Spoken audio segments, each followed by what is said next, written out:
Now. On 105.9 FM and streaming worldwide on the WMAL app. O'Connor and Company. It's 8:06. It's O'Connor and Company this Wednesday in your nation's capital. It's Larry O'Connor with Julie Gunlock. Julie, as you know, whenever I tune into the Chris Plant show, I'm often brought to tears, mostly because he just doesn't get to the point. And if Chris is listening, I'm not laughing at him. Maybe tears of laughter. But yesterday, it was emotional. It was. It was a rare occasion. He had a guest on his program, a very special guest, a friend of this program, one of our favorite guests, but truly a friend and a great man. And, I'm preparing myself because this is we might have a tissue box This is going to be special. Brent Bozell, of course, the founder and president of Media Research Center. And Brent, we often have you on to talk about what you're doing in the Media Research Center and Newsbusters and what the media is doing with their biases. But we did interview you several months ago about the sentencing of your son as he was involved with and got caught up in the events of January 6th. And so I love to be able to bring you on today to sort of finish up that story now that it's concluded for our audience. Tell us what happened after President Trump issued his pardons. Well, thank you for those words, Larry, and thank you, Julie. Let's set it up. My son participated in the January 6th protest. He broke two windows, for which he took full responsibility and was, from day one, prepared to pay whatever price he needed to pay for that. He entered the Capitol. The prosecution came, and they knew who he was all along, but he was doxxed. His family was harassed. They tried to get him fired from his job. They tried to go after his children's school, his church, everything. At the end of the day, the prosecution came to him, and they offered him, I think it was 41 months, something like that, 3.5 years in prison for that. Or they would throw an insurrection charge against him and the weight of the federal government, and he could expect many years in prison. This was what they did to a lot of the protesters who either couldn't afford the legal fees to defend themselves against the federal government or didn't understand that they were being the nature of this legal extortion that was taking place. So they took the deals, and off to prison they went. My son didn't. He protested this, and he said he wouldn't. He would plead guilty for that which he was guilty, but not the insurrection charge. So they did. They threw the weight of the federal government against him. At the 11th hour, 2.5 years after he was first arrested, they hit him with an assault charge. Yep. The assault charge was so ridiculous that I urged people, and I did on this show, I urged people to go to the government site that had the video of the assault, the quote-unquote assault for which he was convicted. And not one person on the face of this earth would agree that was any kind of an assault. Mm-hmm. Because at worst, two jackets the creases may have touched each other. He never even touched a policeman, never even attacked him in any event. They found him guilty, and then, at sentencing, they tried to throw a terrorism enhancement charge on top of it. This is a man whose greatest previous legal offense was a traffic ticket. Yeah. And now they wanted to equate him to Osama bin Laden for doing just what I said. The judge threw that one out.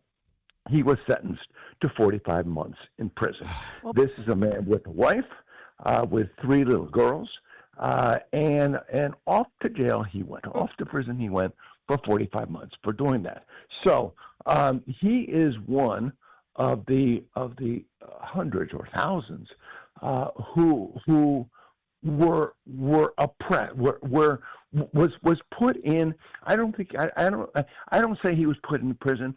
I say he was put in captivity. Yeah. These men were put in captivity, and women too.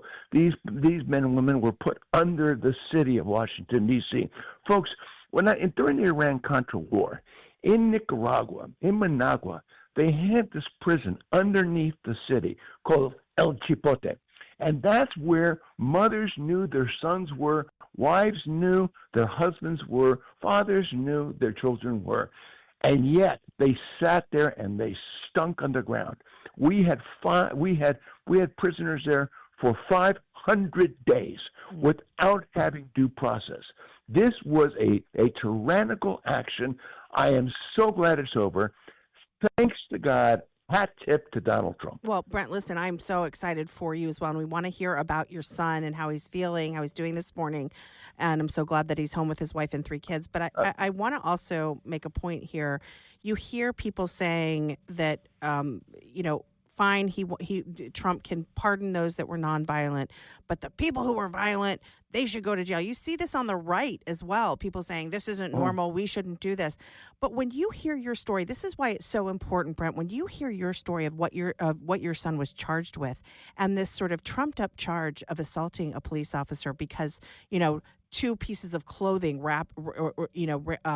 met in a crowd of people, this is why people need to realize that some of these charges were excessive and possibly even made up. And then these people were receiving these gigantic sentencing. Don't you think that many people, both on the right and left, but also the general public, doesn't know just how abusive these charges were? Julie, let's take this, answer this 3 ways, because you're spot on. Number 1, charges were made up. There was a charge made up about my own son. Yep. He was charged with 2 felonies for breaking 2 windows.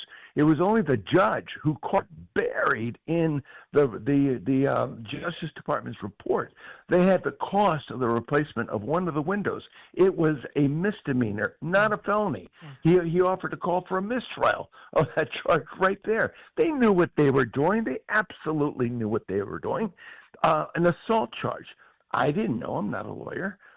My guess is that 99% of the public doesn't know. Assault doesn't mean necessarily attack. Yeah. It can also mean interfere with or impede a police officer.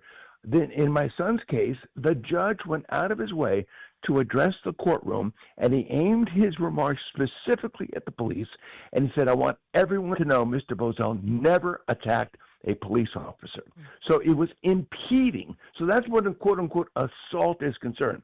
The third point I want to make is for those people who have made such a big deal about the heinous nature of the efforts of the activities of my son and others, if you have not made an equal furor about what happened in the summer of 2020 with Black Lives Matter, with $2.1 billion damage, the greatest in the history of the United States, with 24 people killed, with 4 cops killed, with stores burned down, with police stations set on fires, with courthouses attacked, with businesses lost all over America. You can go to bloody hell. I don't want to ever hear another damn word out of any of you.